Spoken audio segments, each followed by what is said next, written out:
Hello, I'm Adrian Finnegan. This is Counting the Cost on Al Jazeera, your weekly look at the world of business and economics. This week, are we witnessing the end of globalisation as we know it? Brexit, Make America Great Again, Make in India. Is this a backlash against trade or just another economic war? This man is worth more than $100 billion. He's overtaken Bill Gates to become the second richest man. We find out how and why France, like many other Western nations, is becoming more unequal. And can Christine Lagarde heal the rift inside the European Central Bank? From ultra-cheap money to the way the bank votes, the former head of the IMF is about to make some sweeping changes. The world's biggest trade pact was just moments from being signed off when India pulled out. India's Prime Minister Narendra Modi said the deal would hurt its farmers, businesses, workers and consumers.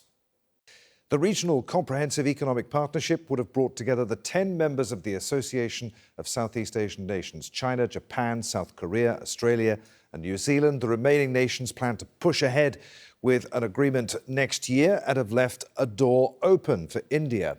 Now, it's remarkable that a deal is coming together in a world that seems to be tired of globalisation. The 16-month trade war between the United States and China has yet to be resolved, although progress is being made. And various nations appear to be giving up on working together on trade, from Brexit in the UK to Make in India and, of course, President Trump's Make America Great Again. What's propelled growth for Western nations has led to a backlash against China's mercantile export juggernaut. Globalisation has limits.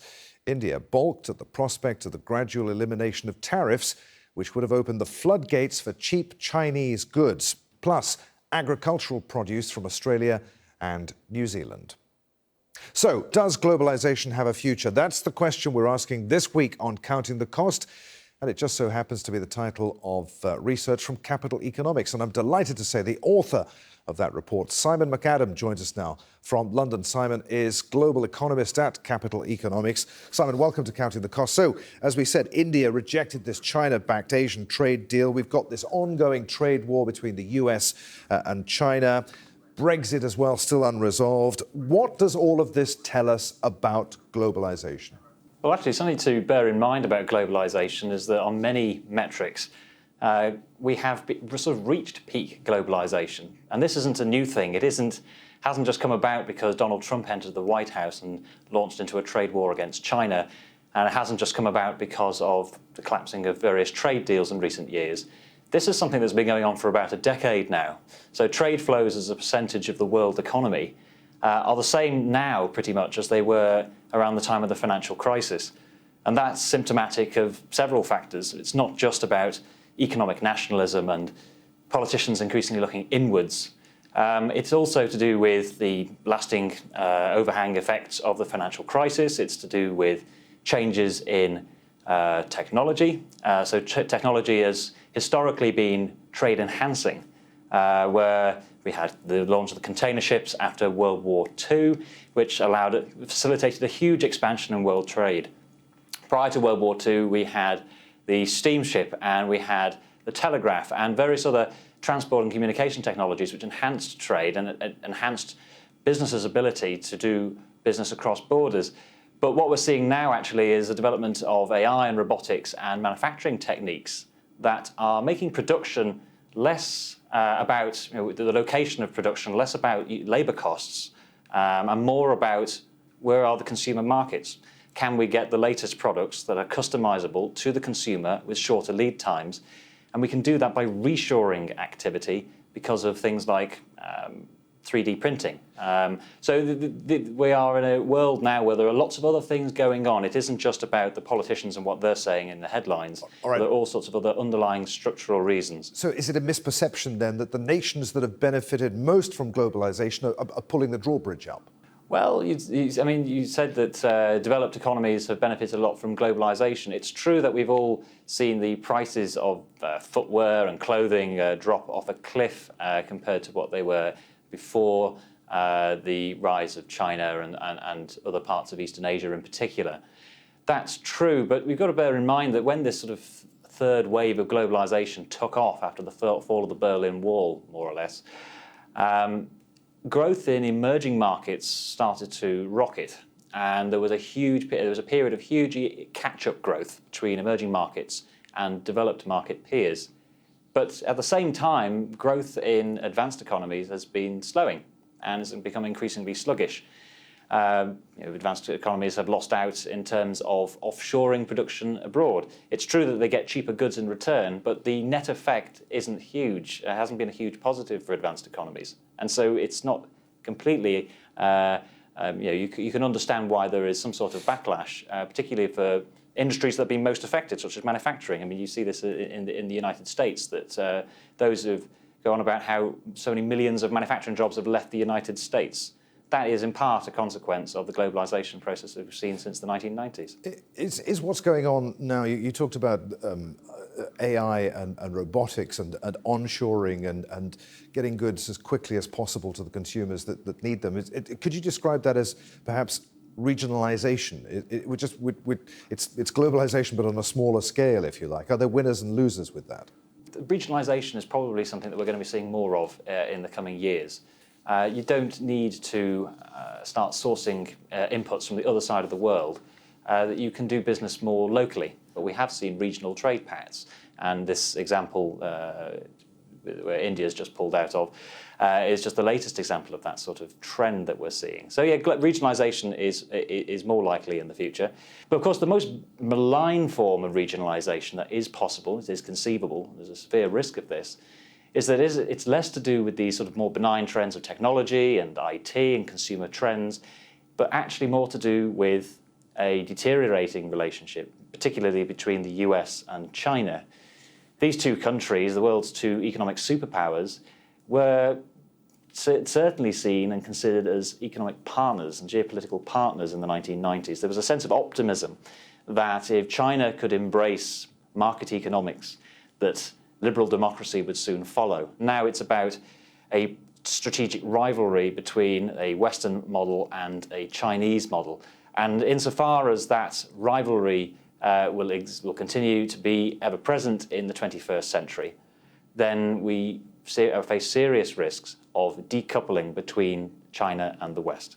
You talk about those strategic rivals. To what extent and you talked about economic superpowers, to what extent have corporations become economic superpowers in themselves, and that they're able to override, if you like, the strategic rivalry between countries, political entities, but are still able to trade and make money to the detriment of people? Okay, consumers benefit, but workers, people who work for these corporations, are losing out to the corporation's bottom line, their profit, aren't they? Yes, so the important thing to note here is that the rise of the multinational enterprise has been facilitated by a political environment. There's been an environment that's allowed those companies to grow and to foster them. Now, just as they have grown immensely and become a very important part of the world economy today, it's quite conceivable that the environment turns against such companies. We've already seen that the threats that China can realise against US corporations that operate in China, they don't necessarily have to go out of their way to quite overtly close them down or so on. They can do all sorts of more subtle things that are very disruptive to US enterprises operating in China. They can suddenly decide that there are a lot more safety checks that we've got to put in place on these firms. We've got to increase regulation on these firms. We've got to make sure that they are giving more of the sort of rights to their technology over to Chinese domestic state-owned firms in order that they can maintain commercial links domestically within China. Simon, how do you deal with taxation in a globalized world? I mean, big multinationals, Amazon, for instance, accused of not paying its dues in particular political jurisdictions. Problem of tax evasion or tax avoidance, or clever accounting, shall we say, to put it politely, by corporations at a global level needs to be tackled at the global level. But if you have the big players at the global level falling out with one another, they're going to be less likely to agree. It's not just corporate tax; it's climate change. It's all migration crises, and we're going to see a lot more of these global problems that we face as a world.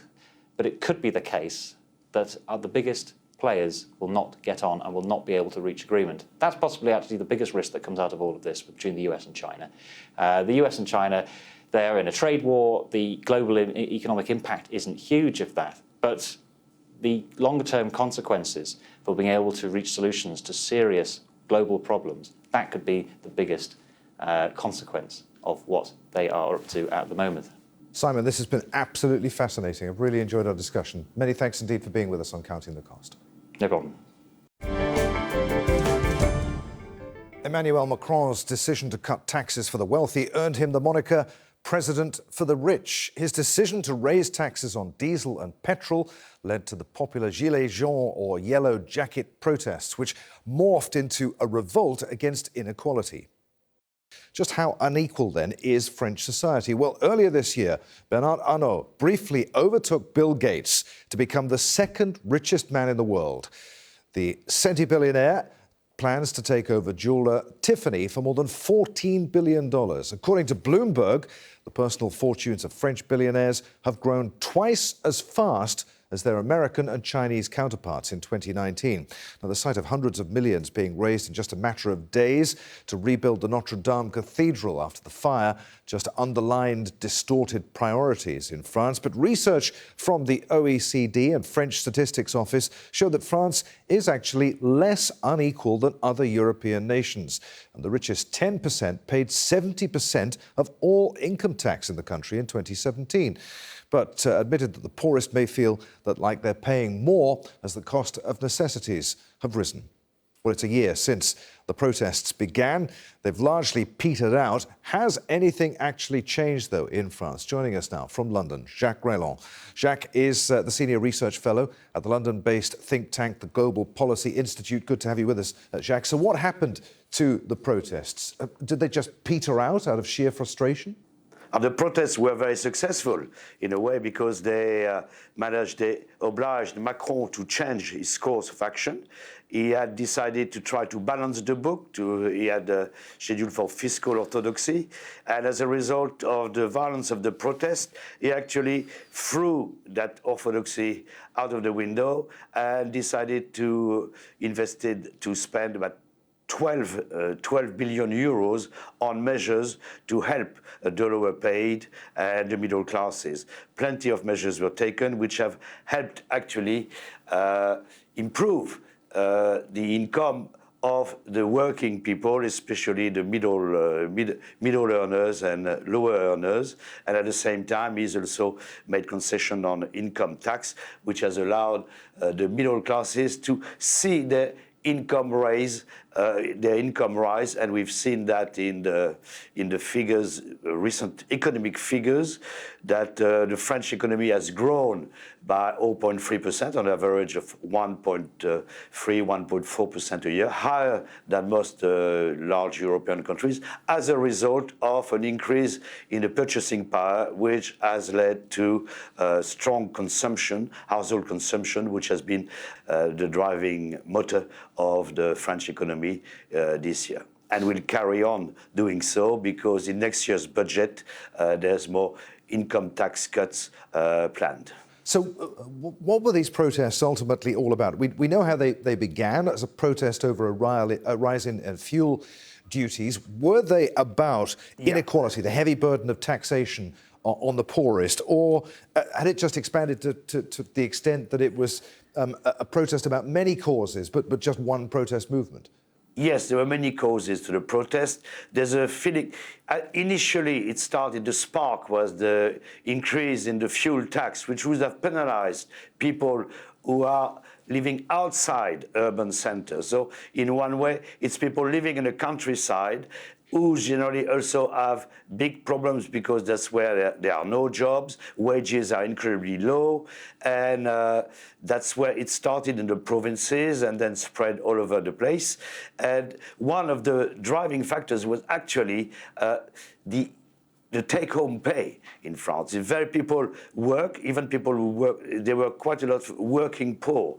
And that's why a lot of the measures which have been taken by Macron were destined to boost the income of the lower and middle-paid workers in France. And in that respect, some of the measures were have really helped to improve the take-home pay of workers, because Macron has a philosophy.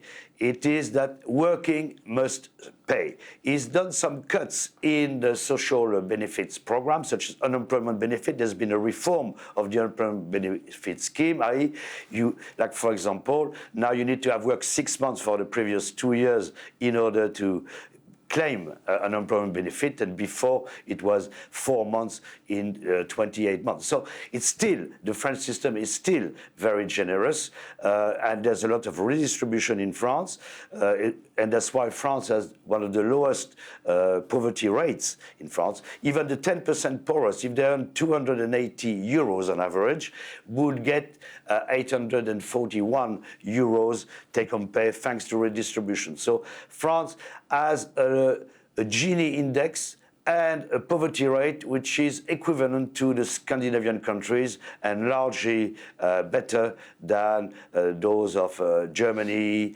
and the UK, and even more so Spain and Italy. Okay, you talk about the redistribution of wealth and the generosity of the state. You wouldn't recognise the OECD statement then when it says that the social elevator that lifts the poor out of poverty in France has broken? Yes, it can. It does. It is more difficult because the problem is not just about wages. Access to education, access to jobs, and the poorest in France has to be found either in the suburbs, but the people in the suburbs, like in the suburbs of Paris, but these people did not take part in the demonstration. The demonstration were more important in provincial towns, which felt left out in the geographical divide. You can find work easily in some, and actually in France now there's a shortage of workers in many professions. Like today, hospital workers are going to demonstrate is because the French public hospital system is short of staff, and therefore there's a lot of pressure on them, and they want an increase in wages to make the job more attractive. So there are problems in France, maybe less than others, but in France people tend to quickly demonstrate, and that's maybe why it's their volatility and the fact that people are ready to be violent and demonstrate. That maybe that's why France has still what could be described as one of the best redistribution and social welfare system in the OECD. Jacques, it's always good to talk to you. Many thanks indeed for being with us on Counting the Cost. Okay, thank you.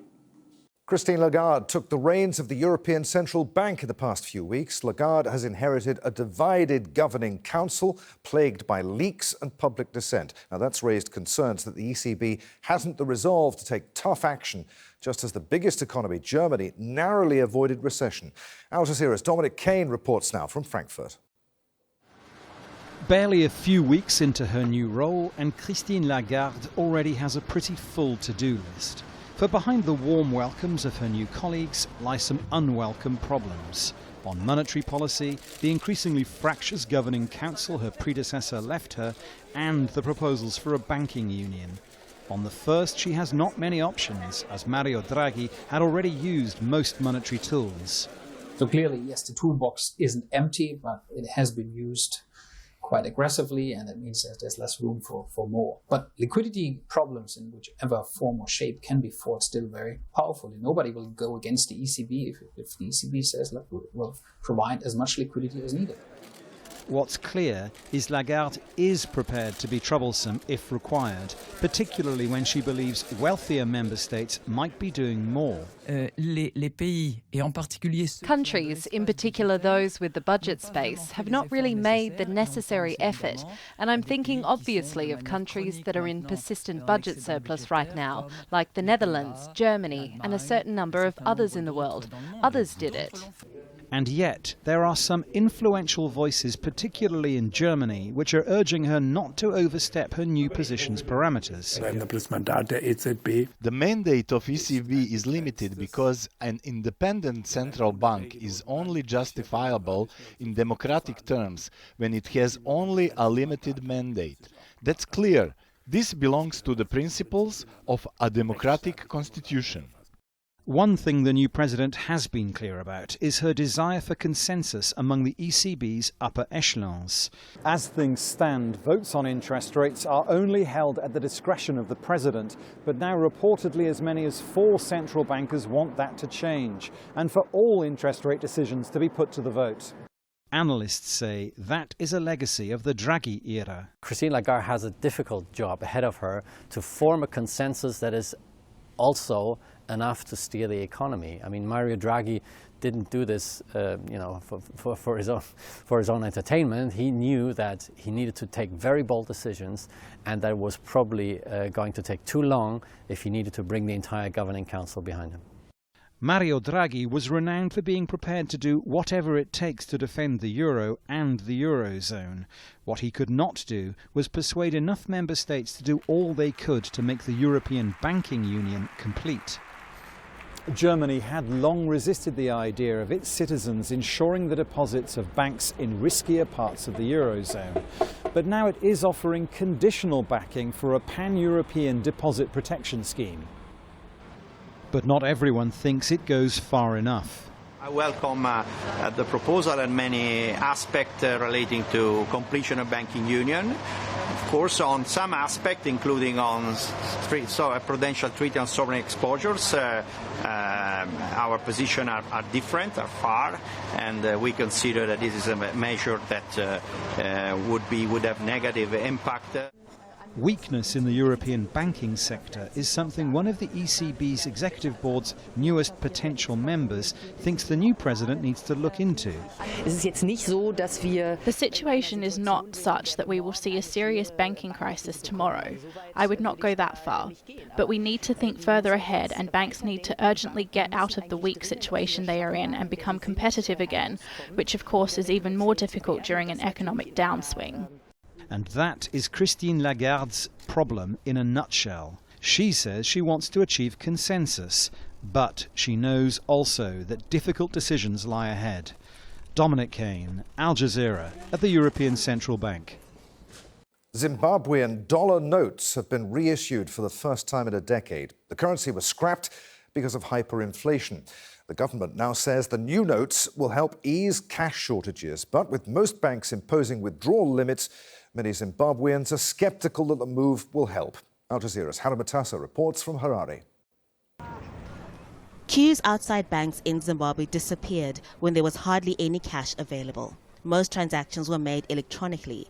Now, for the first time in a decade, Zimbabwean dollar notes are back. But there are only a few in circulation. That's why some Zimbabweans feel nothing will change. The government is now operating in panic mode. And this desperate decision of bringing in new notes is not going to help Zimbabweans. Most banks are limiting individuals' withdrawals to just $20 a week. Inflation is in the triple digits. Many here say that's not enough for them to cope with constant fuel shortages and the price of basic commodities going up every week. People are not getting the money that they want. They're only getting $100, which is not enough. It can only buy about two bottles of cooking oil, 2-liter cooking oil. So it's not much. In 2009, Zimbabwe dumped its currency when it led to hyperinflation, widespread unemployment, soaring food prices, and shortages of basic goods. The US dollar and other foreign currencies were made legal tender, but that didn't turn the economy around. 4 years ago, the government introduced bond notes and coins. Zimbabweans were told their value was based on the US dollar, but few people believed that. And on the black market, they kept losing value. Now, some people fear these new notes and coins will again cause hyperinflation.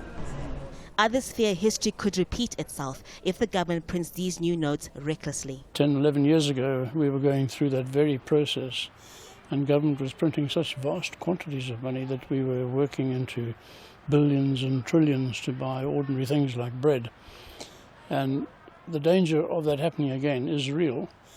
We have to hope that government's recollections of what happened because of that are bright enough and strong enough for them to say we must avoid doing anything which is that irresponsible. The government says there will be no reckless printing and that the new notes will ease cash shortages. But people are skeptical. This bank ran out of cash in less than 4 hours, leaving many customers frustrated and again uncertain about their country's economic future. Harumutasa, Al Jazeera, Harare. And that's our show for this week. If you'd like to comment on anything you've seen, you can tweet me. I'm at @Finnegan on Twitter. Please use the hashtag AJCTC when you do, or you can drop us a line. countingthecost@aljazeera.net is our address. As always, there's plenty more for you online at aljazeera.com/CTC. That takes you straight to our page, and there you'll find individual reports, links, even entire episodes for you to catch up on. But that's it for this edition of Counting the Cost. I'm Adrian Finnegan from the whole team here in Doha. Thanks for being with us. The news on Al Jazeera is next.